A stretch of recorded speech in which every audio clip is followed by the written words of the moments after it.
ಅರಮನೆ ನಗರಿ ಮೈಸೂರಿನಲ್ಲಿಯೂ ಕೂಡ ಘರ್ಜಿಸಿವೆ ಜೆಸಿಬಿಗಳು. ಫುಟ್ಪಾತ್ ಒತ್ತುವರಿ ತೆರವು ಅಂದರೆ ಬರೀ ಬೆಂಗಳೂರಲ್ಲ, GBA ವ್ಯಾಪ್ತಿಯಲ್ಲ, ಮೈಸೂರಲ್ಲಿ ರಾಜ್ಯದ ಎಲ್ಲ ಕಡೆಗಳಲ್ಲೂ ಆಗ್ತಾ ಇದೆ. ಇದು ಮೈಸೂರಲ್ಲಿಯೂ ಕೂಡ ಫುಟ್ಪಾತ್ ಒತ್ತುವರಿ ತೆರವಾಗ್ತಾ ಇದೆ. ತುಂಬ ಕ್ಲೀನ್ ಸಿಟಿ ಅಂತ ಹೆಸರನ್ನು ಪಡ್ಕೊಂಡಿತ್ತು ಒಂದು ಕಾಲಕ್ಕೆ ಮೈಸೂರು. ಆನಂತರ ಅದು ಸ್ಥಾನಗಳಲ್ಲಿ ಕುಸಿತ ಬಂತು. ಇದೀಗ ಒಂದು ಒತ್ತುವರಿ ತೆರವು ಕಾರ್ಯಾಚರಣೆ ಶುರುವಾಗಿದೆ. ಅಲ್ಲಿ ಟಿ ನರಸೀಪುರ ಪಟ್ಟಣದಲ್ಲಿಯೂ ಫುಟ್ಪಾತ್ ಒತ್ತುವರಿ ತೆರವಾಗ್ತಾ ಇದೆ.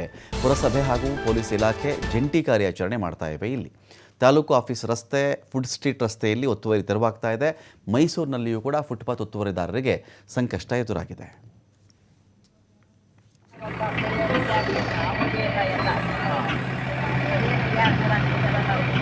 ಏನಾದ್ರು ಸೀಟ್ ತೆಗಿಸ್ಬೇಕು ಅಂತಂದ್ರೆ ಕೇಳ್ಕೊಳ್ಳಿ, ಅವ್ರೇನು ಇದು ಮಾಡಲ್ಲ, ಹೊಡ್ತಿದ್ರಂತಲ್ಲ ರಿಕ್ವೆಸ್ಟ್ ಮಾಡ್ಕೊಳ್ಳಿ.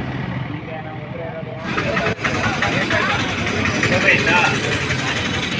ನಾವು